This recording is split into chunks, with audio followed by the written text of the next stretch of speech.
Oiê! Sejam muito bem-vindos a mais um episódio do nosso BíbliaCast! E hoje, minha gente, é dia de lermos só o livro de João. Vamos ler João 3, 4 e 5, tá? Então já te convido para ficar com a gente até o final, que no final nós vamos fazer a nossa análise sobre a nossa leitura do dia de hoje. E agora nós vamos começar a nossa leitura, tá? Então já abre a sua Bíblia aí em João 3. Jesus ensina Nicodemos. Havia um fariseu chamado Nicodemos, autoridade entre os judeus. Ele veio a Jesus à noite e disse: Rabi, sabemos que ensinas da parte de Deus, pois ninguém pode realizar os sinais milagrosos que fazes se Deus não estiver com ele.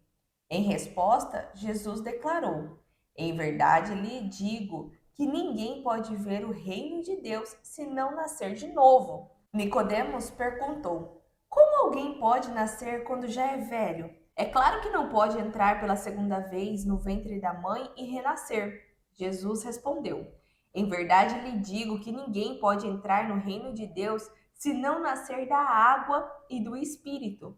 O que nasce da carne é carne, o que nasce do espírito é espírito. Não se surpreenda pelo fato de eu ter dito: é necessário que vocês nasçam de novo. O vento sopra onde quer. Você o escuta, mas não pode dizer de onde vem nem para onde vai. Assim acontece com todos os nascidos do Espírito. Nicodemos perguntou: Como pode ser isso? Jesus disse: Você é mestre em Israel e não entende essas coisas? Em verdade lhe digo que falamos do que conhecemos e testemunhamos do que vimos, mas mesmo assim, vocês não aceitam o nosso testemunho. Eu falei de coisas terrenas e vocês não creram. Como crerão se eu falar de coisas celestiais? Ninguém jamais subiu ao céu, a não ser aquele que veio do céu, o Filho do Homem. Da mesma forma que Moisés levantou a serpente no deserto, assim também é necessário que o Filho do Homem seja levantado, para que todo aquele que nele crer tenha a vida eterna.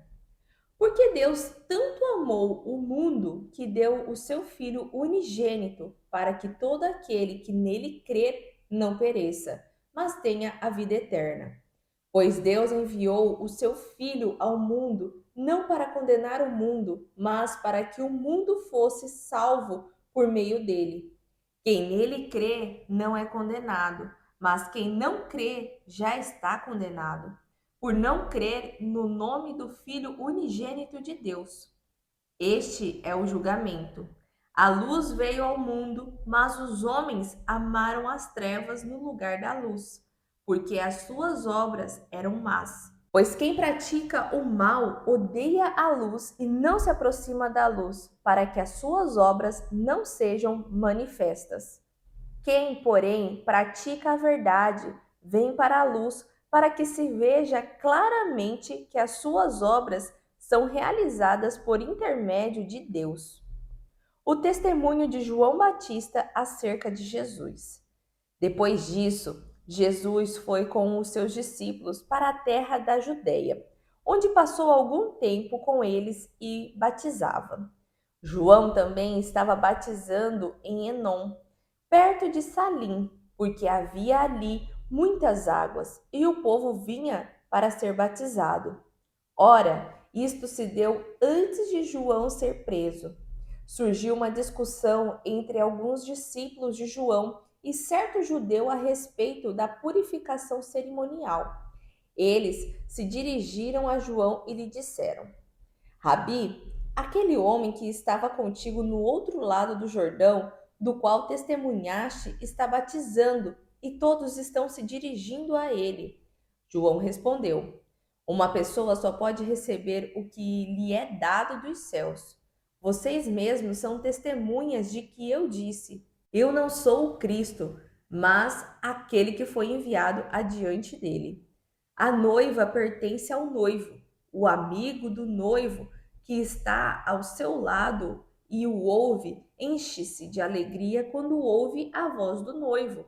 Esta é a minha alegria, que agora se completa. É necessário que ele cresça e que eu diminua. Aquele que vem do alto está acima de todos. Aquele que é da terra pertence à terra e fala como quem é da terra. Aquele que vem do céu está acima de todos. Ele testifica o que viu e ouviu, mas ninguém aceita o seu testemunho. Aquele que aceita o testemunho dele reconhece que Deus é verdadeiro, pois aquele que Deus enviou fala as palavras de Deus, porque ele dá o Espírito sem limitações. O Pai ama o Filho e entregou tudo nas mãos dele. Quem crê no Filho tem a vida eterna. Já quem rejeita o Filho não verá a vida, mas a ira de Deus permanece sobre ele. João 4. Jesus conversa com uma samaritana. Os fariseus ouviram falar que Jesus estava fazendo e batizando mais discípulos do que João, embora não fosse Jesus quem batizasse, mas os seus discípulos. Quando o Senhor ficou sabendo disso, saiu da Judéia e voltou uma vez mais à Galiléia. Era-lhe necessário passar por Samaria. Assim, chegou a uma cidade de Samaria, chamada Sicar, perto das terras que Jacó dera a seu filho José. Havia ali o poço de Jacó. Jesus, cansado da viagem, sentou-se à beira do poço. Isto se deu por volta do meio-dia. Nisso veio uma mulher samaritana tirar água. Disse-lhe Jesus: Dê-me um pouco de água.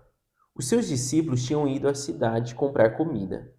A mulher samaritana lhe perguntou: Como o Senhor, sendo judeu, pede a mim, uma samaritana, água para beber?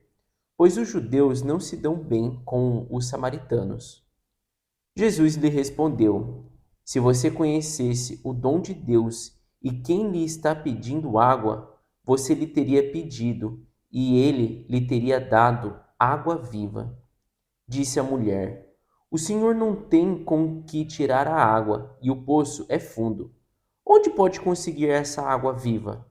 Acaso o Senhor é maior do que o nosso pai Jacó, que nos deu o poço, do qual ele mesmo bebeu, bem como seus filhos e seu gado? Jesus respondeu: Quem beber desta água terá sede outra vez, mas quem beber da água que eu lhe der nunca mais terá sede. Ao contrário, a água que eu lhe der se tornará nele uma fonte de água a jorrar para a vida eterna. A mulher lhe disse: Senhor, dê-me dessa água, para que eu não tenha mais sede, nem preciso voltar aqui para tirar água. Ele lhe disse: Vá, chame o seu marido e volte. Não tenho marido, respondeu ela. Disse-lhe Jesus: Você falou corretamente, dizendo que não tem marido. O fato é que você já teve 5, e o homem com quem agora vive não é seu marido. O que você acabou de dizer é verdade. Disse a mulher: Senhor, vejo que é profeta. Nossos antepassados adoraram neste monte, mas vocês, judeus, dizem que Jerusalém é o lugar onde se deve adorar. Jesus declarou: Creia em mim, mulher. Está próxima a hora em que vocês não adorarão o Pai, nem neste monte, nem em Jerusalém. Vocês, samaritanos, adoram o que não conhecem. Nós adoramos o que conhecemos, pois a salvação vem dos judeus. No entanto, está chegando a hora, e de fato já chegou, em que os verdadeiros adoradores adorarão o Pai em espírito e em verdade. São estes os adoradores que o Pai procura. Deus é espírito e é necessário que os seus adoradores o adorem em espírito e em verdade. Disse a mulher: Eu sei que o Messias, chamado Cristo, está para vir. Quando ele vier, explicará tudo para nós. Então Jesus declarou: Eu sou o Messias, eu que estou falando com você. Os discípulos voltam da cidade. Naquele momento, seus discípulos voltaram e ficaram surpresos ao encontrá-lo conversando com uma mulher. Mas ninguém perguntou: Que queres saber? Ou por que estás conversando com ela? Então, deixando seu cântaro, a mulher voltou à cidade e disse ao povo: Venham ver um homem que me disse tudo o que tenho feito. Será que ele não é o Cristo? Então saíram da cidade e foram para onde ele estava. Enquanto isso, os discípulos insistiam com ele: Mestre, come alguma coisa. Mas ele lhes disse: Tenho algo para comer que vocês não conhecem. Então os seus discípulos disseram uns aos outros: Será que alguém lhe trouxe comida? Disse Jesus: A minha comida é fazer a vontade daquele que me enviou e concluir a sua obra. Vocês não dizem: Daqui a 4 meses haverá a colheita? Eu lhes digo: abram os olhos e vejam os campos. Eles estão maduros para a colheita. Aquele que colhe já recebe o seu salário e colhe fruto para a vida eterna, de forma que se alegram juntos o que semeiam e o que colhe. Assim é verdadeiro o ditado: um semeia e outro colhe. Eu os enviei para colherem o que vocês não cultivaram. Outros realizam o trabalho árduo e vocês vieram a usufruir do trabalho deles. Muitos samaritanos creem. Muitos samaritanos daquela cidade creram nele por causa do seguinte testemunho dado pela mulher: Ele me disse tudo o que tenho feito. Assim, quando se aproximaram dele, os samaritanos insistiram em que ficasse com eles, e ele ficou 2 dias. E por causa da sua palavra, muitos outros creram. E disse à mulher: Agora cremos não somente por causa do que você disse, pois nós mesmos o ouvimos e sabemos que este é realmente o Salvador do mundo. Jesus cura o filho de um oficial. Depois daqueles 2 dias, ele partiu para a Galiléia. O próprio Jesus tinha afirmado que nenhum profeta tem honra em sua própria terra. Quando chegou a Galiléia, os galileus deram-lhes boas-vindas. Eles tinham visto tudo o que ele fizera em Jerusalém por ocasião da festa da Páscoa, pois também haviam estado lá.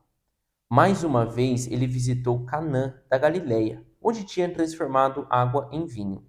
E havia ali um oficial do rei, cujo filho estava doente em Cafarnaum. Quando ele ouviu falar que Jesus tinha chegado à Galiléia, vindo da Judéia, procurou-o e suplicou-lhe que fosse curar seu filho, que estava à beira da morte. Disse-lhe Jesus: Se vocês não virem sinais e maravilhas, nunca crerão. O oficial do rei disse: Senhor, vem antes que o meu filho morra. Jesus respondeu: Pode ir, o seu filho continuará vivo. O homem confiou na palavra de Jesus e partiu. Estando ele ainda a caminho, seus servos vieram ao seu encontro com notícias de que o menino estava vivo. Quando perguntou a que horas o seu filho tinha melhorado, eles lhe disseram: A febre o deixou ontem, à 1 hora da tarde. Então o pai constatou que aquela fora exatamente a hora em que Jesus lhe dissera: O seu filho continuará vivo. Assim creram ele e todos os da sua casa. Esse foi o segundo sinal milagroso que Jesus realizou, depois que veio da Judéia para a Galiléia. João 5. Jesus cura um paralítico no tanque de Betesda. Algum tempo depois, Jesus subiu a Jerusalém para uma festa dos judeus. Há em Jerusalém, perto da Porta das Ovelhas, um tanque com 5 entradas ao redor, o qual em hebraico é chamado Betesda. Ali costumava ficar um grande número de pessoas doentes e inválidas, cegos, mancos e paralíticos. Um dos que estavam ali era paralítico, fazia 38 anos. Quando viu-o deitado e soube que ele vivia naquele estado havia tanto tempo, Jesus lhe perguntou: Você quer ser curado? O paralítico disse: Senhor, não tenho ninguém que me ajude a entrar no tanque quando a água é agitada. Enquanto estou tentando entrar, outro chega antes de mim. Então Jesus lhe disse: Levante-se, pegue a sua maca e ande. Imediatamente o homem ficou curado, pegou a maca e começou a andar. Isso aconteceu em um sábado, e por essa razão os judeus disseram ao homem que havia sido curado: Hoje é sábado, não é permitido a você carregar a maca. Ele, porém, respondeu: O homem que me curou disse: pegue a sua maca e ande. Então lhe perguntaram: quem é esse homem que mandou você pegar a maca e andar? O homem que fora curado não tinha ideia de quem era ele, pois Jesus havia desaparecido no meio da multidão. Mais tarde, Jesus o encontrou no templo e lhe disse: olhe, você está curado. Não volte a pecar, para que algo pior não aconteça a você. O homem foi contar aos judeus que fora Jesus quem o havia curado. A autoridade do filho. Então, os judeus passaram a perseguir Jesus, porque ele fazia essas coisas no sábado. Jesus lhe disse: o meu pai trabalha até agora, e eu também trabalho. Por essa razão, os judeus queriam matá-lo ainda mais, pois não somente violava o sábado, mas também dizia que Deus era o seu próprio pai, e assim se fazia igual a Deus. Jesus lhes deu esta resposta: em verdade lhes digo que o filho não pode fazer nada de si mesmo, só pode fazer o que vê o pai fazer, porque o que o pai faz, o filho também faz. Pois o pai ama o filho e lhe mostra tudo o que faz. Sim, para a admiração de vocês, ele lhe mostrará obras ainda maiores do que estas. Porque da mesma forma que o Pai ressuscita os mortos e lhes dá vida, o Filho também dá vida a quem ele quer. Além disso, o Pai não julga ninguém, mas delegou todo julgamento ao Filho, para que todos honrem o Filho como honram o Pai. Aquele que não honra o Filho, não honra também o Pai que o enviou. Em verdade lhes digo que quem ouve a minha palavra e crê naquele que me enviou tem a vida eterna e não será condenado, mas já passou da morte para a vida. Em verdade lhes digo que está chegando a hora, e já chegou, em que os mortos ouvirão a voz do Filho de Deus, e aqueles que a ouvirem viverão. Pois, da mesma forma que o Pai tem vida em si mesmo, ele concedeu ao Filho ter vida em si mesmo e deu-lhe autoridade para julgar, porque é o Filho do homem. Não fiquem admirados com isto, pois está chegando a hora em que todos os que estiverem nos túmulos ouvirão a sua voz e sairão. Os que fizeram o bem ressuscitarão para a vida, e os que fizeram o mal ressuscitarão para serem condenados. Por mim mesmo, nada posso fazer. Eu julgo apenas conforme ouço, e o meu julgamento é justo, pois não desejo agradar a mim mesmo, mas àquele que me enviou. Testemunhos acerca de Jesus. Se testifico em meu próprio favor, o meu testemunho não é válido. Há outro que testemunha em meu favor, e sei que o seu testemunho em meu favor é válido. Vocês enviaram representantes a João, e ele testemunhou da verdade.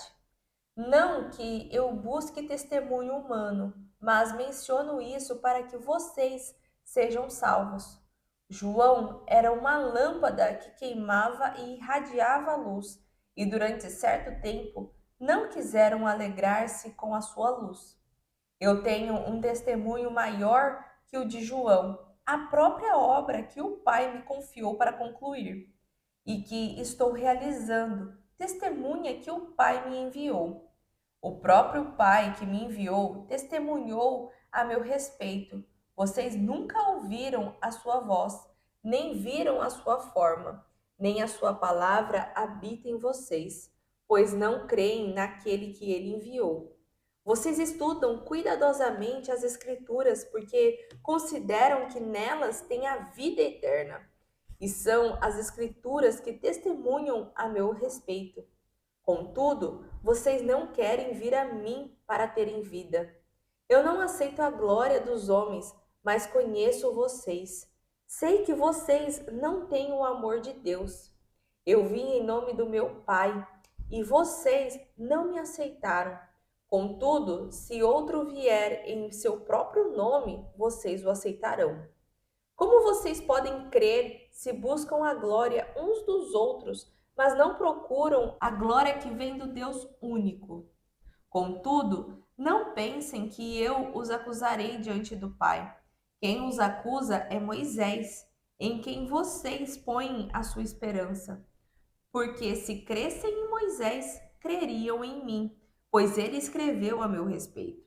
Visto, porém, que não creem no que ele escreveu, como crerão no que eu digo?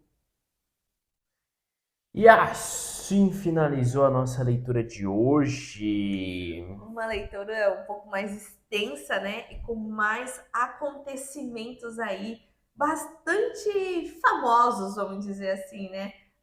A respeito do Novo Testamento para nós. E principalmente com cenas, né, muito importantes vistas também na série do The Chosen. Gente, acho que em todo episódio nosso, quando a gente for explicar um pouco melhor, a gente vai fazer um pouco de alusão ao The Chosen, porque é uma série assim que traz um pouco mais do que está realmente na Bíblia, né? Ela não distorceu tanto para se tornar algo visual, né, para nós a Bíblia. Então, essa parte aqui de João 3, sobre Jesus e Nicodemos, é um episódio, assim, maravilhoso, né, na cena do The Chosen, porque, gente, é uma conversa, né? Aqui Nicodemos, ele é uma autoridade nos judeus, até quando a gente vai assistindo a série, entre os sacerdotes, entre os judeus ali todos, é quando fala, eu fui aluno, né, de Nicodemos. Nossa, o famoso Um Nicodemos, o mestre, mestre o Nicodemos, mestre né? dos mestres, né? Ele falava Isso. dessa forma. Então, ali, né, dá pra gente ver o tamanho, vamos dizer assim, da sabedoria de Nicodemos, né? E quando ele vem conversar com Jesus, ao mesmo tempo nos mostra também a pequenez que ele tem, né? Que mesmo ele sendo considerado entre todos o mestre dos mestres, gente, ele não veio com nenhum orgulho, com nenhuma prepotência, assim, dizer assim, quem é você? Eu sou o mestre dos mestres. Não, ele foi como uma criança que vai ao pai, né, para tentar entender um pouco melhor. Olha, eu não estou entendendo, você pode me explicar? Então, esse eu acho que é o ponto crucial, assim, de Nicodemos que nos chama atenção, né, Exato. sobre essa pequenez que ele se colocou diante de Jesus, falando, né, que ele ensina da parte de Deus. Aqui também, né, já no versículo 2, falando sobre isso, né, Rabi, ele já era o mestre dos mestres, né? E ele encontrou um mestre para ele e reconheceu que ele não ensina apenas das escrituras, né? Ele ensina algo da parte de Deus. E ali é uma fala ali que meio que parece assim: estou entrando na sua casa, então já estou te mostrando que eu sou submissa a você. Rabi, sabemos que ensinas da parte de Deus, pois ninguém pode realizar os sinais milagrosos que fazes se Deus não estiver com ele. E ali já mostra essa relação entre Jesus e Nicodemos, né, onde Jesus pode ter essa abertura para falar mais livremente com Nicodemos. Não que Jesus só falava quando a outra pessoa recebia, né? Porque a gente vê também ele batendo de frente com fariseus, com os sacerdotes e tudo mais. Mas aqui era uma conversa só entre os dois, não foi uma conversa pública, né? E aqui, né, Jesus mesmo continua após Nicodemos reconhecer, né, que ele fala da parte de Deus, Jesus responde para ele, né? Ninguém pode ver o reino de Deus se não nascer de novo. E essa palavra de se não nascer de novo gerou uma intriga na cabeça de Nicodemos e acredito também para nós todos, quando ouve isso pela primeira vez, né, se questiona como vamos nascer de novo, né? E a pergunta de Nicodemos mostra essa ingenuidade, né? Como pode alguém velho nascer de novo, voltar para o ventre, né? E aqui parece até um tanto sarcástico, fala assim, olha, não é voltar para o ventre, né? É nascer das águas. E aqui, esse nascer das águas que Jesus cita no versículo 5 é o primeiro momento onde consolida realmente sobre o batismo nas águas, porque a gente viu que João Batista fazia isso, né, por direcionamento de Deus e tudo mais, mas não tinha nada escrito da necessidade desse nascer das águas, né? João Batista até afirmava que isso era para redimir dos pecados e tudo mais. Mas aqui nesse momento é onde Jesus mostra, né, que quem nasce da carne é carne e quem nasce da água, né, do espírito é espírito. Então mostrando essa necessidade de sim de mergulhar nas águas, né? E aí, né, Jesus continua explicando sobre isso, né, sobre esse nascer de novo. E Nicodemos mesmo fala, mas como pode ser isso? E a resposta de Jesus é intrigante, mas não é intrigante assim, condenando Nicodemos, tá, gente? Porque ele fala assim: "Você é mestre em Israel e não entende essas coisas? Em verdade lhes digo, né, do que conheces e testemunhamos, do que vimos, mas mesmo assim vocês não aceitam o nosso testemunho, né? Eu falo de coisas terrenas e vocês não aceitam. Quem dirá, né, se eu falar de coisas celestiais? Seria assim, eu tô falando coisas aqui para vocês e vocês mesmo assim não estão entendendo. Se eu começar a falar as coisas do meu pai, vixe Maria, aí vai virar a cabeça igual aquele carregando do Windows, sabe? Vixe, não tô entendendo é nada. Mas aqui mostra, né, sobre isso que Nicodemos, mesmo ele sendo mestre dos mestres, ele não conseguia ter essa sensibilidade. E ele mesmo tendo esse coração dele aquebrantado para aprender com Jesus, né, ele não conseguia entender o que Jesus estava falando. Então, aqui Ele é não um entendia essa parte do nascer de novo, é, né? Então isso trazia é tipo assim, tá, eu vou nascer, como assim eu vou nascer pela água e pelo espírito, né? Num mergulho, eu vou nascer novamente. Então isso para ele estava sendo difícil. E Jesus estava tentando mostrar para ele assim, isso é uma visão espiritual, né? É uma visão celestial. Não é uma visão carnal. Não é o que nós, a visão carnal que nós temos a pessoa vai nascer, então ela tá ali no ventre, né? Tipo, e nasce, né? Tem aquele o nascimento e tal. Então ele tá falando assim, cara, eu não consigo entender isso. Como você tá falando que vai nascer, mas assim, Nicodemos estava tendo aquela visão carnal de nascimento, né? Jesus está falando, olha, eu tô falando de uma visão espiritual, uma visão mais profunda, né? É da mesma forma que a gente nasce da carne, a gente nasce do novamente no espírito. espírito, né? Então até a gente vai ver outras passagens explicando um pouco isso, né? Quando você é um recém-convertido, é como se fosse um bebê, você precisa de uma papinha. A gente vai ver Paulo depois falando isso. É a mesma coisa. Você vai crescendo na sua fé, você vai crescendo no seu caminhar com Deus, você vai crescendo, entendendo melhor o propósito que Deus tem para a sua vida. E é da mesma forma, né, que Jesus aqui está tentando explicar sobre esse nascimento, né, espiritual, que é um mergulhar da água, né? Você mergulha, volta e Nicodemos está falando, tá, mas isso é nascer? Tipo, por que isso é nascer de novo, né? Então tava como a senhora falou, Nicodemos queria entender, ele estava aberto a entender, mas ele ainda estava muito numa visão de carne, né? Não estava conseguindo ter uma visão mais espiritual. Exatamente. E depois, né, gente, no versículo 14, Jesus ainda continua falando: da mesma forma que Moisés levantou a serpente no deserto, assim também é necessário que o Filho do Homem seja levantado, para que todos aquele que nele crer tenha a vida eterna. Porque Deus tanto amou o mundo que deu o seu Filho unigênito para que todo aquele que nele crê não pereça, mas tenha a vida eterna. E, gente, aqui é bacana da gente ler, porque aqui está ainda no início, vamos dizer assim, do caminhar de Cristo, né?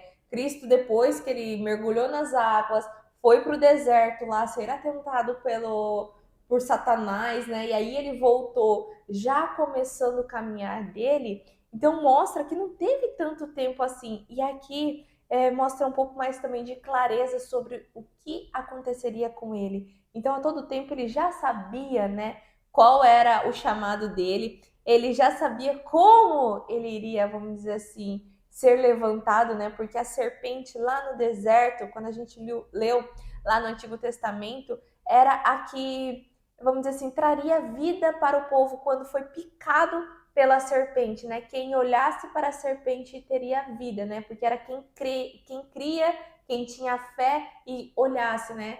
Então ali Jesus está fazendo essa alusão que do mesmo jeito que a serpente foi levantada, eu serei levantado para trazer vida eterna a quem crê, né? Então aqui já mostra esse caminhar para ele. E aí, gente, só para contextualizar um pouco melhor, né? Ali do versículo 16 até o 21, Jesus está explicando um pouco melhor para Nicodemos sobre o batismo, mas na parte de confissão, o que era necessário, vamos dizer assim, falar, não é só tipo, vou mergulhar nas águas e já nasci de novo. Não. Jesus aqui então tá explicando, né, para Nicodemos que era preciso que a pessoa cresce nele, que a pessoa, vamos dizer assim, reconhecesse, né, que ele era filho de Deus. Então, quando, né, você vai fazer esse ato do batismo, a pessoa que está te batizando faz essas perguntas para você, né? Você reconhece Cristo, Jesus Cristo, como seu único Salvador, seu único suficiente Salvador? E aí a pessoa responde sim. Você isso. Sim. Então faz umas 3 perguntas, se não me engano, se não me falha a memória, e aí você mergulha nas águas, né? Então ele fala até te batismo em nome do Pai, do Filho e do Espírito Santo. Amém. E te mergulha na água. Então, aqui nesse 16 ao 21 do capítulo 3, né, que Jesus está conversando com Nicodemos, ele está trazendo essa alusão do que é necessário junto ao batismo. E por isso também, gente, que em algumas religiões o batismo nas águas só é permitido quando a pessoa tem não é maioridade, não precisa ser maior de 18 anos, mas tenha um pouco mais de conhecimento, sabe? E um discernimento, né? Isso, e um discernimento, porque a pessoa ela precisa entender o que aquela pessoa que vai batizar está perguntando e reconhecer, né, de verdade. Porque para um bebê não adianta você perguntar: "Você reconhece Cristo como seu Salvador?" O bebê não sabe nem falar. Então por isso que quando é bebê, não mergulha nas águas, mas sim faz a apresentação na igreja. E esse não é uma condição, tá? Isso daí é só estar fazendo porque foi assim com Jesus Cristo. Quando a gente leu também lá, não tão lá atrás, né, gente? Mas quando Jesus nasceu, tudo, deu os 7 dias, levaram ele para o templo para apresentá-lo. Então, por isso que em algumas religiões vocês vão ver isso. Quando o bebê se apresenta, não faz batismo, mas depois que a pessoa cresce um pouco mais e fala assim: olha, eu quero ser batizado, eu reconheço Cristo, por isso que daí é permitido descer as águas, porque já tem esse discernimento de falar que reconhece sim, de que se arrepende dos pecados e tudo mais, tá? E depois, gente, a gente vê também sobre o testemunho de João Batista acerca de Jesus. E aqui é uma passagem bacana, porque mostra, né, que Jesus estava de um lado com os discípulos batizando e João Batista do outro lado batizando. Então eles não estavam no mesmo momento. E os discípulos de João, né, os seguidores de João, vai até João e fala: "Rabi, lembra aquele homem que estava contigo do outro lado do Jordão?" Isso lá no versículo 26, gente. Do qual testemunhaste, ele está batizando e todos estão se dirigindo a ele. Seria assim, tipo, ele está te copiando. Com qual autoridade ele está fazendo isso? E aqui, gente, João dá uma resposta muito sábia aos discípulos, porque os discípulos vieram defender João na inocência, como se fosse assim: você é seguidor de uma pessoa no Instagram e você gosta do jeito dela, você gosta do Reels dela, você gosta de tudo dela. E quando você vê um outro, né, que passou por você e agora tá fazendo a mesma coisa que você, copiando seus Reels, copiando seus stories e tudo mais, quem é seu seguidor vai falar assim: olha lá, sem criatividade, tá só copiando. Então, aqui, né, os discípulos de João, quando vai falar dessa forma, seria meio que nessa intenção de defender o caminhar de João para não ter só cópia. E aí João vai muito sábio e responde a eles, né, no versículo 27. Uma pessoa só pode receber o que lhe é dado dos céus. Vocês mesmos são testemunhas de que eu disse: eu não sou o Cristo, mas aquele que foi enviado adiante dele. A noiva pertence ao noivo. O amigo do noivo que está ao seu lado e o ouve enche-se de alegria quando ouve a voz do noivo. Esta é a minha alegria, que agora se completa.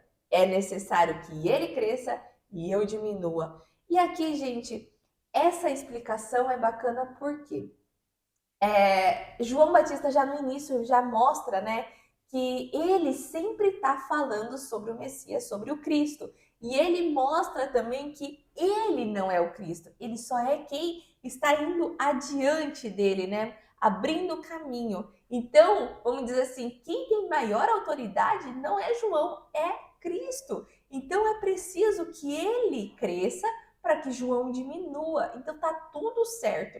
E quando cita sobre o noivo, né, a gente também já ouviu ou vai ouvir em várias músicas cristãs falando sobre o noivo e a noiva.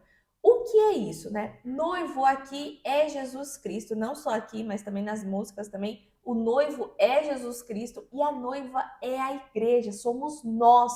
Então, por isso que fala, é preciso que a noiva vá até o noivo, né?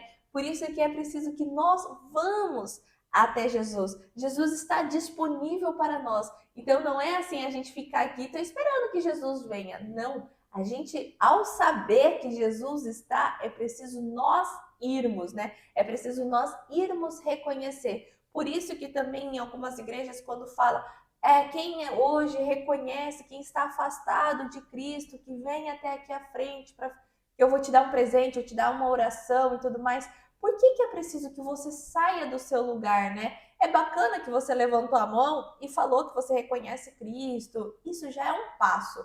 Mas o passo maior é você sair do seu lugar e ir até a noiva, tá? Não é que o pastor ou o padre ou a pessoa que seja lá na frente, ele é o noivo. Não é, tá? Mas é mostrar esse seu mover de reconhecer que você é pequeno e que você é a noiva de Cristo, né? Que você está indo em direção a Ele. Então, trazendo a alusão a um casamento, né? Quem que fica no altar? É o noivo. E quem vai até o noivo? É a noiva. Então, a noiva caminha até Ele. Ele está lá esperando, né? Então, por isso que ele faz essa nominação, né? De noivo e noiva.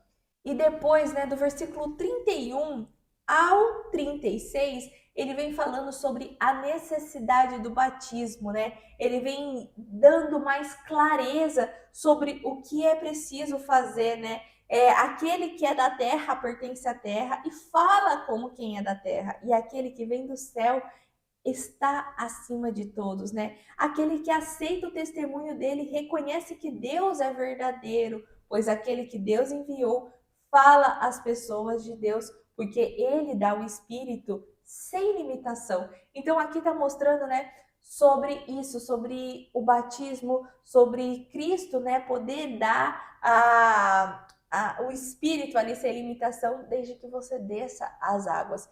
Então aqui todo o João 3, né, em si fala sobre batismo. A primeira parte sobre Jesus explicando a Nicodemos e depois, né, a partir do versículo 22, João Batista explicando aos seus discípulos sobre o batismo. E ali, né, do versículo 31 ao 36, está mostrando também a explicação de João Batista acerca do batismo, assim como Jesus explicou para Nicodemos, mostrando essa necessidade, né? E ele ainda finaliza ali no versículo 36.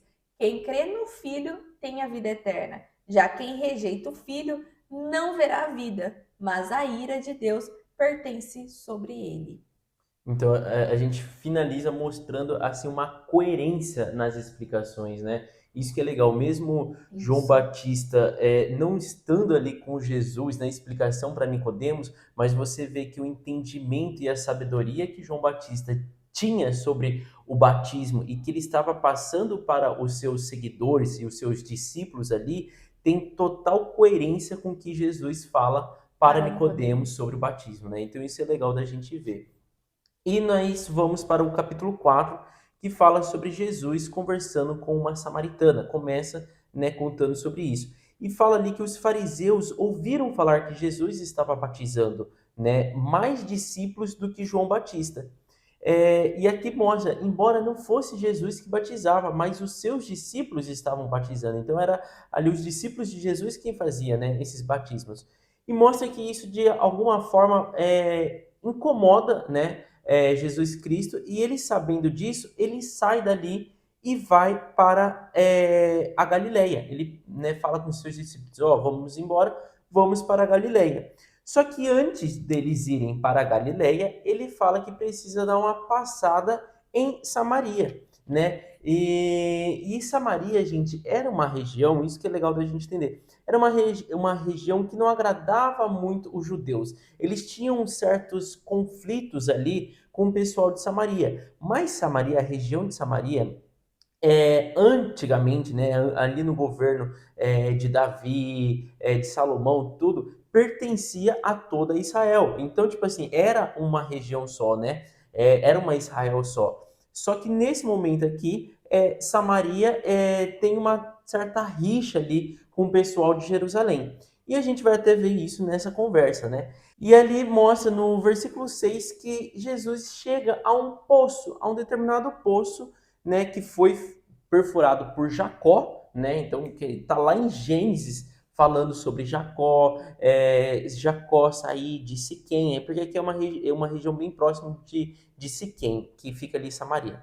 E daí fala que Jesus está cansado da viagem. Isso é uma coisa já legal da gente observar. Jesus era humano, né? Jesus era humano como nós somos. Estava cansado de caminhar. As viagens daquela época, a gente vai ver relatos aqui que Jesus nunca fez uma viagem a cavalo, ou uma viagem em carroça, ou a camelo, era a pé. Então mostra ali que ele estava cansado e ele parou, sentou-se à beira do poço.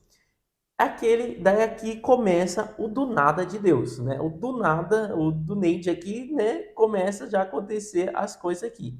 E fala que por volta de meio-dia ele estava sentado nesse poço e veio uma mulher samaritana tirar água. Outro ponto importante: isso não era um horário comum das mulheres irem ao poço retirar água, até porque era meio-dia, era um calor, né, muito forte ao meio-dia. E meio-dia, geralmente as mulheres já estão o quê? Já terminando de almoçar ou geralmente o almoço já estava pronto. Não era nem horário de ir estar tirando. Então tinha dois fatores ali. Não era um horário comum, era um horário comum de você estar almoçando ou já tirando um descanso, alguma coisa do tipo. E outro que era um horário muito quente. Então as mulheres não iam. Mas diz aqui que essa mulher estava indo retirar água do poço ao meio-dia. Então é uma coisa Pontual. bem pontual, atípico, né? E fala que essa mulher chega ali e Jesus, né, numa boa, fala para ela assim: me dê um pouco da sua água, dessa água que você vai tirar, me dê um pouco dela, né?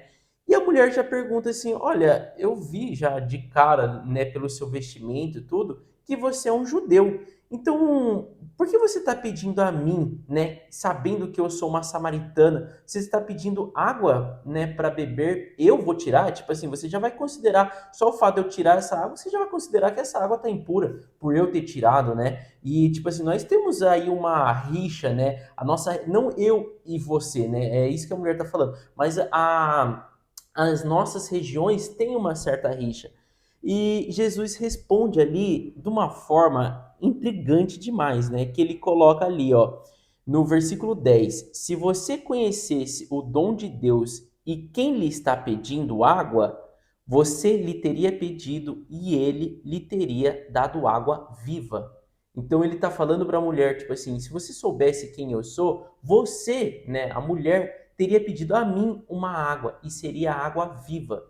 E daí ela já, tipo assim, não entende nada. No 11 ali ela fala assim, o senhor não tem como tirar água e o poço é fundo. Então, tipo assim, gente, ela tá vendo, mesma coisa que a gente falou no capítulo 3, né, de Nicodemos. Ela tá tendo uma visão carnal, enquanto Jesus já está falando de uma visão espiritual. Então ela tá falando, como você vai me dar água viva se você não tem nem como tirar água? Do que você tá falando, né? Da onde você vai conseguir essa água viva? Exatamente. E daí ele fala, e por acaso você é maior do que o nosso ancestral Jacó, quem fez esse poço e quem dessa água, tipo, tira sustento para a gente alimentar os animais, para a gente alimentar, né, dar água para os nossos animais, dar água para os nossos filhos? Por acaso você é maior do que ele, né? No 13 ali Jesus responde: quem beber desta água terá sede outra vez, mas quem beber da água que eu lhe der nunca mais terá sede. Ao contrário, a água que eu lhe der se tornará nele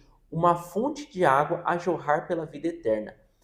Nessa parte também é outra coisa interessante. Novamente, Jesus está falando de uma visão espiritual. E ele fala, gente, que quem beber da água que ele tem para oferecer se tornará uma fonte de água. O que é uma fonte de água? A fonte de água ela não consome, ela jorra. Então, quem bebe da água que Deus tem para oferecer se torna uma fonte, se torna um jorrar de água. Você, a partir do momento que é batizado, que você bebe da água da vida eterna, que você bebe da água que Deus tem para, né, que Ele te dá, você não se torna um consumista daquela água. A sua sede é cerrada e você agora se torna uma fonte. Você jorra, você distribui aquela água que você tem agora dentro de você para as outras pessoas. Então isso já é uma coisa bem legal, né? Daí a gente vai para o versículo 15, mostrando que a mulher ainda não está entendendo nada. E ela fala assim: Senhor, dai-me dessa água, para que eu não tenha mais sede, nem precise voltar aqui para tirar água. A visão dela ainda está limitada, a visão dela ainda está carnal. Tipo assim, ela está interessada naquela água que ela nunca mais vai ter sede. Ela não está entendendo aquilo ali, né? Ela só fala: eu não quero ter que voltar aqui todo dia, meio-dia, nesse calor, para ter que tirar água, porque a gente vai entender aqui que ela tinha um certo, as pessoas, né, de Samaria tinham um certo preconceito com ela. Então, por isso que ela ia nesse horário atípico, né? E ali Jesus fala para ela, e aqui que já começa, Jesus fala assim: olha, mulher, eu preciso que você enxergue um pouquinho mais, né, do que eu tô aqui falando. E ele fala: vai, chame o seu marido, né? Chame o seu marido aqui e volte. E ela fala: eu não tenho marido. E daí Jesus fala assim: muito bem, você falou a verdade, porque você já teve 5 maridos e hoje, de fato, você vive com uma pessoa, né, que não é seu marido. E você acabou de dizer a verdade. Daí a mulher fala assim: opa, peraí, né? Agora me revelou algo revelado. Exatamente. Essa pessoa aqui que tá falando comigo já não é qualquer um. Ele já não tá falando, tipo, besteira sobre uma água aí que nunca mais eu vou ter sede. Ele já tá revelando coisas da minha vida que poucas pessoas sabem e que ele acabou de chegar, né? E ele é um judeu, ele nem é de Samaria. Quem que é esse homem? E daí ela fala ali, né, para Jesus no 19, né? Vejo que você é um profeta. E ela já aproveita e pergunta sobre uma rixa que eles tinham do local correto de adoração para Jesus. E ela coloca ali: olha, nossos antepassados adoraram neste monte, mas vocês, judeus, dizem que Jerusalém é o lugar onde se deve adorar. Então já mostra ali o motivo de algumas das rixas, né? Então aqui já fica claro para a gente duas coisas. A mulher, por ela já ter passado por 5 casamentos, essa mulher era mal vista entre os samaritanos. Ela era, vamos dizer assim, conhecida como: olá, vem aqui, mata os maridos, né? Era isso. Então ela tinha vergonha de ir no horário normal com as mulheres tirar água. Ela sofria por um certo preconceito. Era uma mulher infeliz ali, né? Porque casava e separava, ou casava, o marido falecia. Era sempre assim, ela sempre tinha problemas, né? E é legal assim, essa é uma mulher que você vê que ela gostava de casar, não é que ela não gostava de casar, é porque ela terminou um casamento, foi para outro casamento, terminou um casamento, foi para outro casamento. Então, ela era conhecida na região dela, todos sabiam dos problemas que ela tinha, e tal. Então, por isso que a gente dá a entender, né? Consegue entender por que ela ia num horário diferente do comum das outras mulheres. Até o fato de ir até o poço pegar água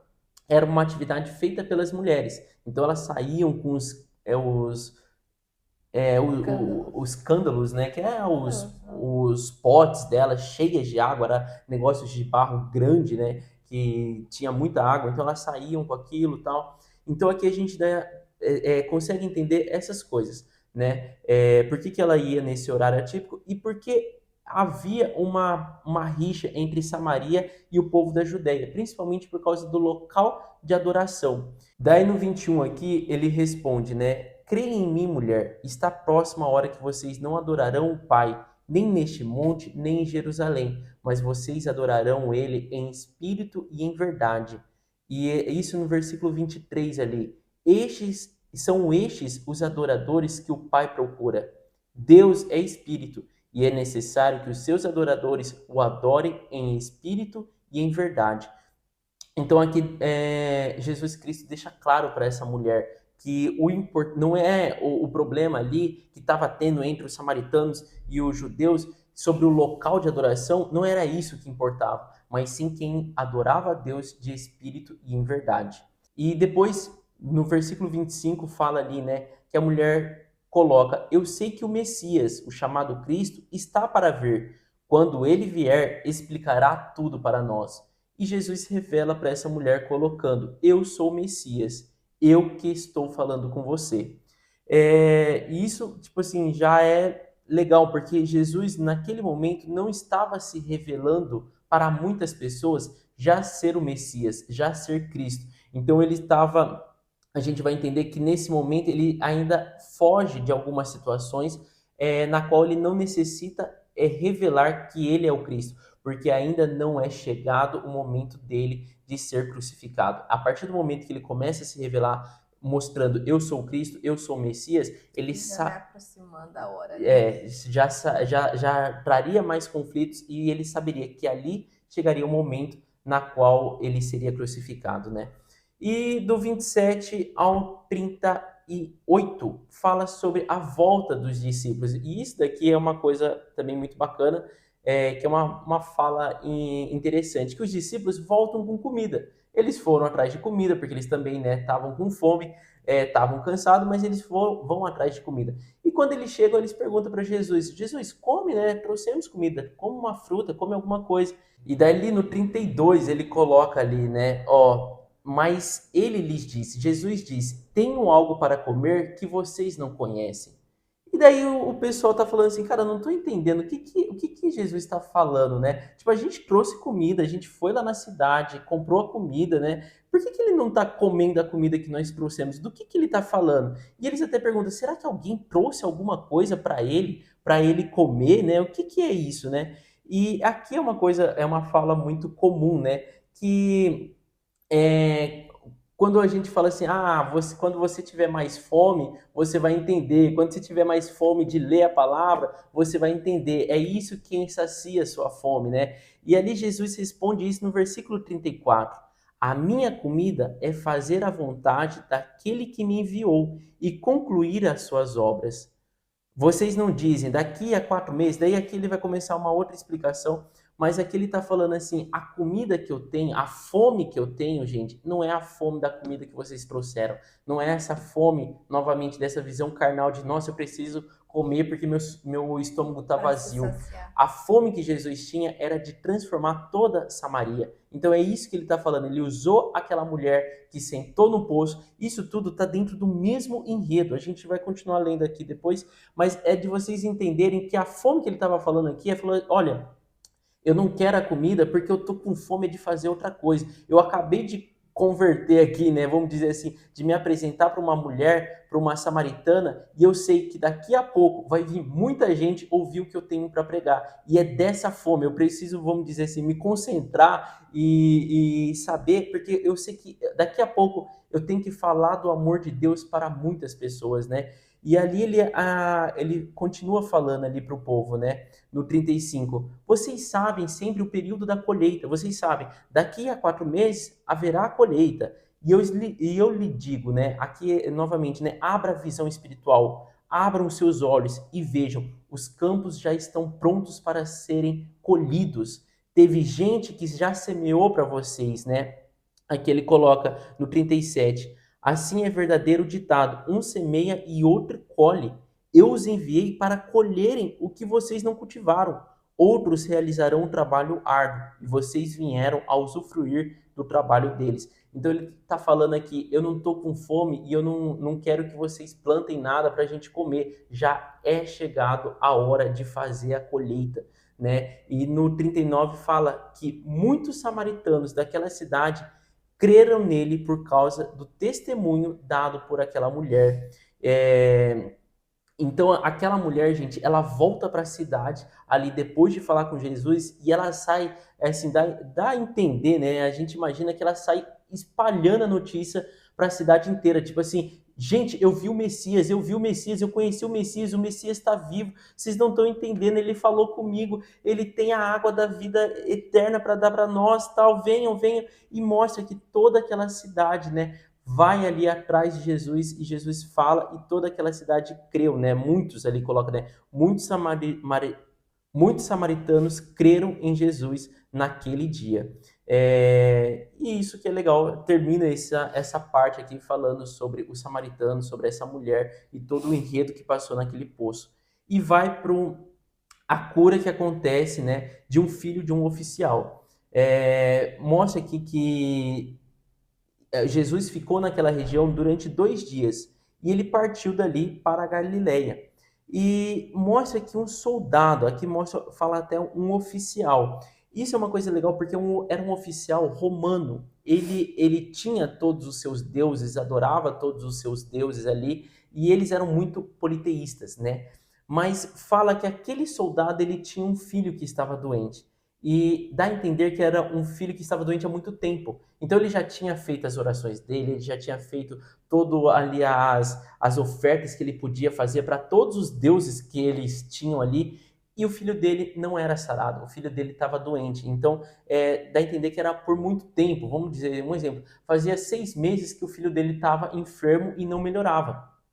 E mostra que esse oficial, né, esse oficial romano, esse soldado romano, fica sabendo que Jesus está chegando. E a fama de Jesus já estava se espalhando, até aqui no versículo 45 mostra. Eles tinham visto tudo o que ele, Jesus, fizera em Jerusalém, por ocasião da festa da Páscoa, pois também haviam estado lá. Então, o enredo aqui se passa após uma festa da Páscoa, na qual Jesus já tinha mostrado o seu dom, né? Mostrado ali que ele curava os doentes, expulsava os demônios após um período de Páscoa. Então a fama dele estava se espalhando, né? Então ali no 46 mostra que ele estava em Canaã, na Galileia, né? Onde ele fez o primeiro milagre dele, né? Que foi transformar a água em vinho num casamento. E ali um oficial do rei, né? Então um soldado romano era um oficial, ele era um soldado de alto cargo, né? Alto escalão ali. Fica sabendo que Jesus está ali, né? E é ele quem tem o filho doente e que está doente lá em Cafarnaum, uma outra cidade. E é isso que é legal, que mostra que esse soldado ele vai até Jesus ali e pede, né? Coloca ali, né? Procurou e suplicou-lhe que fosse curar seu filho que estava à beira da morte. Então ele fala, por favor, Senhor, venha na minha casa, né? Isso também, gente, mostra uma coisa muito interessante. Os romanos não aceitavam de forma nenhuma os judeus dentro da sua casa. Isso não era a mesma coisa da rixa ali dos samaritanos com os judeus. Então não podia entrar na sua casa. Era tipo assim, gente, como você é dominado por uma pessoa, né? E você tem uma rixa com aquela pessoa. Então os judeus tinham essa rixa com os romanos, da mesma forma que os romanos tinham com os judeus. E esse homem fala: olha, venha até minha casa, entre dentro da minha casa, veja o meu filho e, por favor, te suplico para que você dê a cura, né, ao meu filho. E no 49 e no 48 fala que Jesus respondeu: se vocês não virem sinais e maravilhas, nunca crerão. Então, tipo assim, ele tá falando: olha, eu vou precisar, tipo assim, fazer uma cura para que vocês vejam os sinais e maravilhas que me acompanham. Isso é uma coisa legal. Jesus mostra o seu poder, né, o poder dado por Deus, mas o mais importante de tudo não é o poder, não é a cura, mas sim a salvação. É isso a gente vai ver depois lendo nos outros capítulos, Jesus sempre falando, o mais importante do que você ter a cura é você ter a salvação, mas é preciso fazer milagres e curas para que as pessoas pudessem crer nele, né? E o oficial fala, Senhor, venha até a minha casa antes que o meu filho morra. E Jesus responde a ele, pode ir, o seu filho continuará vivo. E o homem confiou na palavra de Jesus e partiu. Esse também para mim é uma palavra, né? Confiou no que Jesus disse e ele foi embora. Então ele estava em Canaã e foi para Cafarnaum, onde era a cidade dele, onde era a casa dele, onde estava o filho dele. E ele partiu. E mostra que nesse caminho os servos dele, os empregados, né, desse oficial, vão ao encontro dele e falam assim: olha, o seu filho está vivo, o seu filho foi curado, né? E ele pergunta: a que horas isso aconteceu? E falam, né, a 1 hora da tarde do dia anterior. Isso é uma coisa legal, gente, porque em grego a hora que fala aqui é a hora sétima. A hora sétima o seu filho foi curado. E a gente vai ver muito essa relação de Jesus sempre estar usando a 7ª hora, ou sete, você perdoa 7 vezes 7, é sempre esse número, o 7, que significa plenitude. Então fala que o menino foi curado na 7ª hora. Então o soldado estava falando com Jesus na 7ª hora, na 7ª hora, mais ou menos, né? Jesus fala: o seu filho viverá, pode ir para sua casa. E quando ele conversa ali com os seus servos, né, fala assim: realmente o menino foi curado por volta da 7ª hora. Então ele fala: realmente aquele homem lá, ele é um Deus, né? Ele é filho de Deus, ele é o Messias, ele é o Cristo. E mostra, até finaliza ali no 53: o seu filho continuará vivo. Assim creram ele e todos os de sua casa. Foi ali já, tipo assim, a gente viu nesse capítulo 4, Jesus curando um romano e Jesus curando os samaritanos, né? Tipo assim, tanto uma mulher samaritana como aquela região. A gente vê que Jesus, aqui nesse capítulo 4, já deixa claro que ele não veio só para os judeus, mas para os gentios, para os publicanos, para os romanos, para os samaritanos, para todo o mundo. Exatamente. E depois no capítulo 5, né? Em João 5 fala Jesus curando um paralítico no tanque de Betesda, ou também é chamado de Betsaida também, outros trazem como Betsaida. Isso também a gente já viu essa alusão dentro do The Chosen, né? Que era um tanque, até que fala, né, na Porta das Ovelhas. Quando a gente viu a reconstrução do templo, né, de Jerusalém, a gente viu que havia várias portas, porque a cidade era muito grande e era toda de muro. Então, justamente nessa porta das ovelhas havia um tanque. E nesse tanque, esporadicamente, borbulhava ali no meio e dizia que quem entrasse naquela água era curado. Então, ali à volta daquele tanque, né, existia muito paralítico, muita pessoa doente, né? E ele tinha 5 entradas. E existia ali também um homem paralítico há 38 anos. E Jesus está ali naquele momento e vê esse homem há 38 anos, que estava há 38 anos, né, paralítico, e chega até ele e pergunta: "Você quer ser curado?" E acaba sendo até uma pergunta assim um tanto irônica, né? Poxa, a pessoa tá ali, ela quer sim ser curada. Tá visível, né? Tá visível, né, que acha que eu vou querer continuar vivendo assim? Lógico que eu quero, né? Mas a resposta do paralítico é: Senhor, eu não tenho ninguém que me ajude a entrar no tanque quando a água é agitada. Enquanto estou tentando entrar, outro já chega antes de mim. E aqui também mostra uma visão carnal, né, da pessoa crendo apenas naquela água e sem reconhecer quem ele era, né? Também, gente, não dava para só ver um homem caminhando e falar assim: eita, esse é o Cristo, esse que me trouxe cura. Então, por isso também que tem esse posicionamento dele falar isso, né? Que ele não consegue chegar até as águas. Só que Jesus vai e responde para ele, né? Levante-se, pegue a sua maca e ande.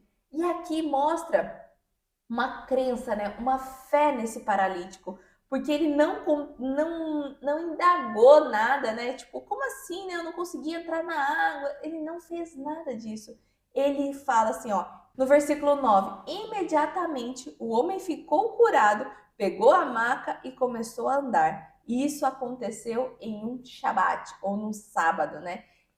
E é legal de ver isso porque mostra uma mudança de crença, né? Ele estava crendo Na na água. água e de repente Jesus fala: pega, levante-se, né, e pega a sua maca e vá. Então teve uma mudança. Imagina 38 anos você crendo em um negócio. Eu tô crendo nisso daqui, ó. Essa água que vai me dar cura, essa água que vai me dar cura. Aí de repente o homem chega e fala assim: Só pega a levante-se. sua maca, né, e É, levanta. e levanta. Então teve uma mudança muito radical de crença. E isso que mostra, né? Isso eu acho uma coisa legal, que mostra que esse homem creu. Ele teve essa mudança, ele creu ali em Jesus e mostra, né, que essa parte do versículo 9.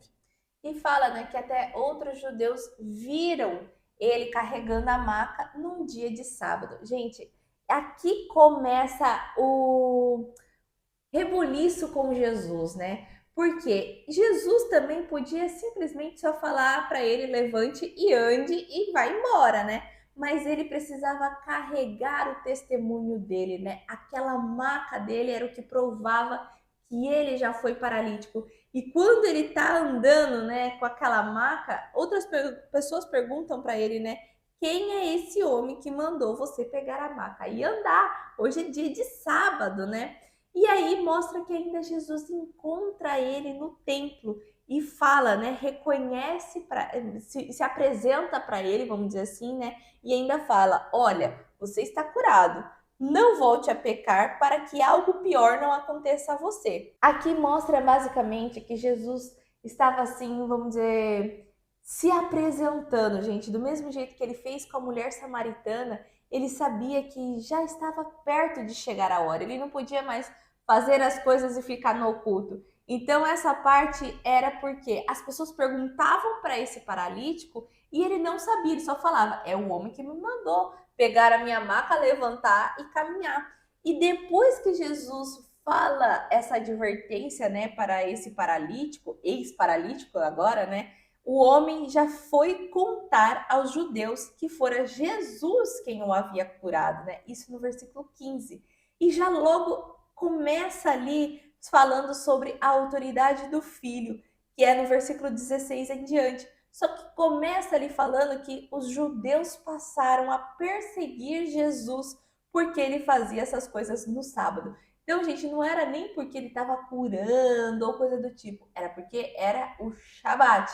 Ele estava desrespeitando a lei de Deus, né? E Jesus vai muito afinco respondendo a eles, né? O meu pai trabalha até agora e eu também trabalho. Aí foi botar o dedo na ferida, porque além dele curar no dia de sábado, ele se reconhecia como filho de Deus, né? Tava colocando Deus como pai dele. Então, ali, né, trazendo para as escrituras, seria como se fosse uma blasfêmia. Nossa, você está usando o nome de Deus para isso, né? Você está falando que ele é teu pai.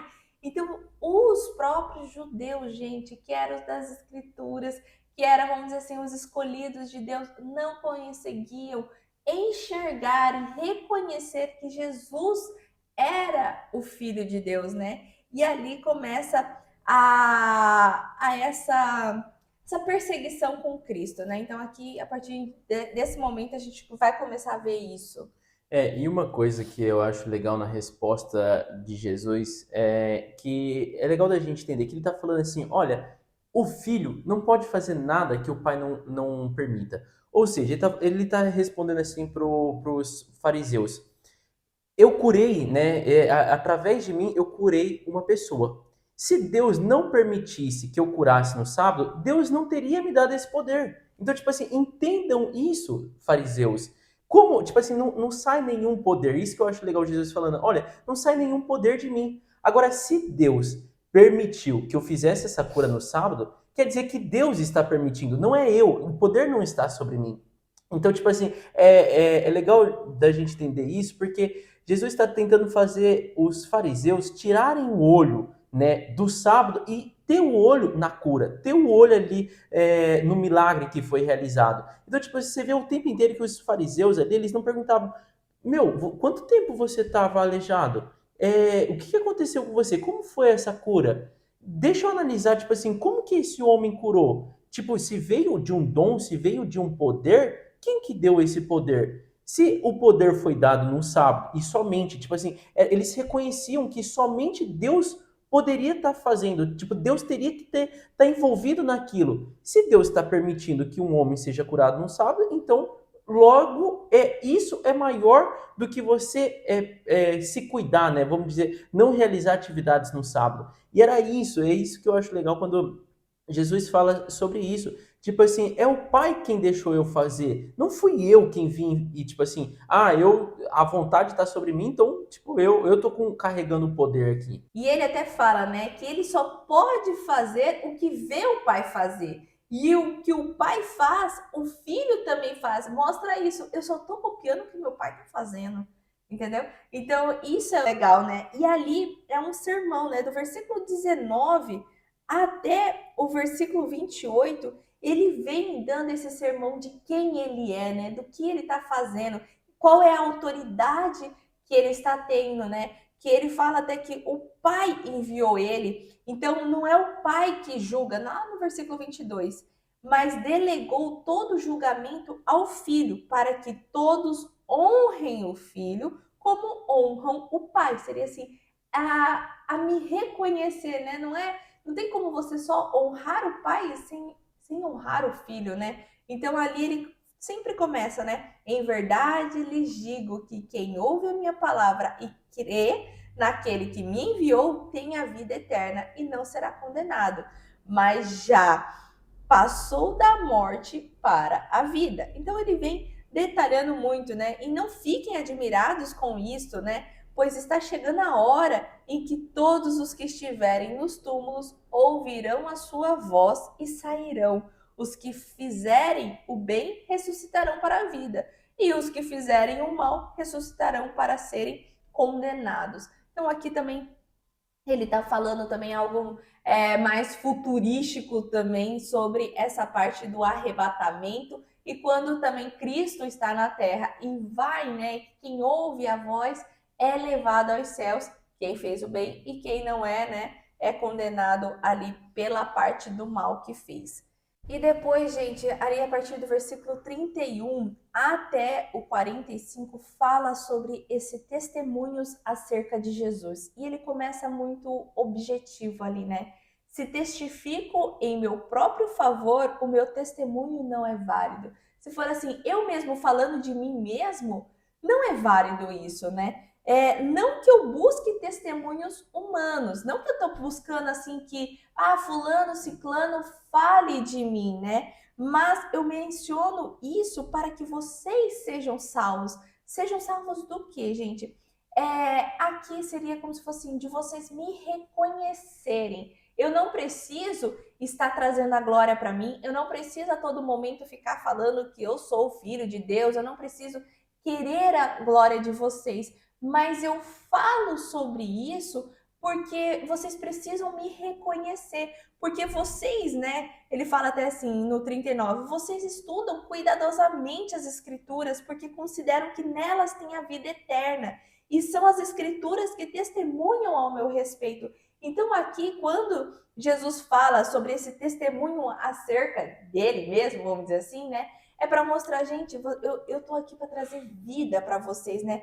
Só que vocês não querem vir a mim para terem vida. Então eu não tô aqui para procurar a glória humana, mas eu tô aqui para trazer a vida. E se vocês não me reconhecem, vocês não têm a vida, né? Eu não aceito a glória dos homens. Ele até coloca no 41, né? Só que eu vim em nome do meu Pai e vocês não me aceitaram. Contudo, se outro vier em seu próprio nome, vocês o aceitarão. Seria assim, que hipocrisia, né?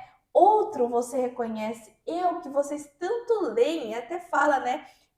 Da lei de Moisés, quem os acusa é a lei de Moisés, fala que Moisés mesmo testificou sobre Jesus e mesmo assim vocês não me reconhecem. Então, esse testemunho em si que Jesus está batendo, né, para que as pessoas reconheçam, não é em si para ele ter glória, gente, mas sim para ter a salvação daquelas pessoas, porque se aquelas pessoas não reconhecerem ele, aquelas pessoas não são salvas. Então, aquelas pessoas estão muito focadas, igual o Jason mesmo ficou comentando, na parte terrena, na parte carnal, sem conseguir abrir os olhos espirituais.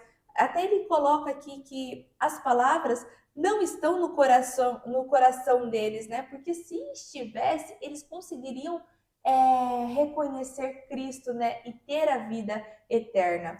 E é legal da gente entender que aqui ele está respondendo essa fala, igual a Sério falou, do 31 até o final do capítulo 5, é uma fala de Jesus para os judeus, né? Para ali os fariseus, para quem era do templo, eram os conhecedores da lei, né? Então, ali a resposta dele é tipo assim: qualquer coisa, né, que acontecia ali com os judeus precisava de testemunhas. E a mesma coisa de hoje em dia. A nossa lei, inclusive, tem muito embasamento na lei judaica. Então, quando você vai assinar um contrato de compra e venda, um contrato de locação, sempre pede o quê? Duas Duas testemunhas. testemunhas. E aqui é isso que os judeus estão pedindo. Quem pode testemunhar em seu nome? Quem pode testemunhar que você realmente é o filho de Deus? É isso que eu quero saber. Quem que vai testemunhar ao seu favor? E Jesus responde ali, né? Se testifico acerca de mim mesmo, o meu testemunho nada vale. E é exatamente isso. Se você vai perante um juiz, eu sou comprador, o outro é vendedor, e eu sou testemunha de que eu sou o comprador, nada vale, nada adianta. E é isso que Jesus está deixando claro. Isso nada vale. Precisa de testemunhas. Então, num contrato de compra e venda, você precisa de duas testemunhas que vão ser chamadas e falar: ó, realmente é esse que é o comprador e aquele é o vendedor. As testemunhas têm o peso na decisão. E é isso daqui, é nesse enredo que isso se passa, essa conversa se passa. Então Jesus fala: olha, já teve João Batista que vem falando do meu testemunho. Vocês ficam precisando de testemunhos, né? E ele falou, é meio que tipo assim, eu preciso criar testemunhas humanas para mostrar quem eu sou, sendo que isso não deveria acontecer. É tipo assim, ele falou, olha, eu estou fazendo uma coisa para que vocês testemunham sobre quem a minha veracidade, que eu sou filho de Deus, numa coisa que eu não deveria estar fazendo. Então, uma coisa que me chama a atenção, que a Sayuri até leu, é o versículo 44. Como vocês podem crer se aceitam glória uns dos outros, mas não procuram a glória que vem do Deus único?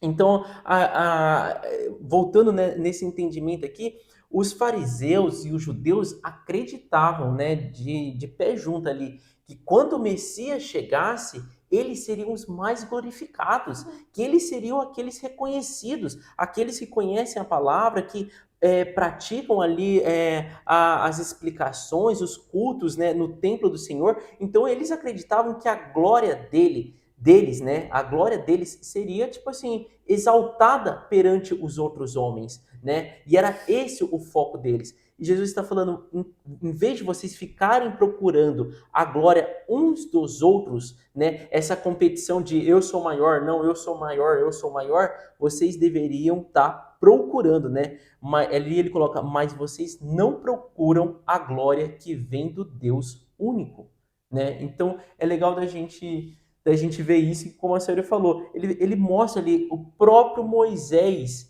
testificou de mim, ele mesmo colocou, o que mais vocês querem? E daí ele ainda coloca, cuidado, porque vocês estão tão, né, ali preso no que Moisés falou, que quem vai julgar vocês é Moisés. Ele coloca ali, quem os acusa é Moisés, no versículo 45, em quem estão as suas esperanças? Se vocês crescem em Moisés, creriam em mim, pois ele escreveu a meu respeito. Então é bem bacana da gente entender essa toda tem muita coisa às vezes um pouco difícil, coisas que estão ali, vamos dizer assim, entre linhas, que precisa entender um pouco melhor do contexto judaico, um pouco melhor do que se passava naquela época, mas é muito bacana, né, de estar explicando e de estar trazendo essa análise para vocês. É uma lucidez maior, né, sobre as escrituras, não só superficial. Mas é isso, gente, que temos para compartilhar com vocês hoje. No próximo episódio, nós vamos falar um pouco mais ainda, né? Vai ser a leitura de Mateus, de Marcos e de Lucas, tá bom? Eu já te convido para poder estar curtindo esse vídeo, se inscrevendo no nosso canal e ativando o seu sininho, tá bom? Nos vemos no próximo episódio. Beijo, Tchau! tchau! Oiê! Parabéns! Você concluiu mais um episódio do nosso BíbliaCast. Aqui do lado eu já deixei o quê? O nosso canal para você estar se inscrevendo e aqui abaixo o sininho para você já deixar ativado e ser notificado sempre quando a gente lançar o próximo episódio. E o próximo episódio já tá aqui também para você estar assistindo e crescendo cada vez mais espiritualmente, viu? Então vai lá, já clica aqui e já assista o próximo episódio. Nos vemos. Tchau!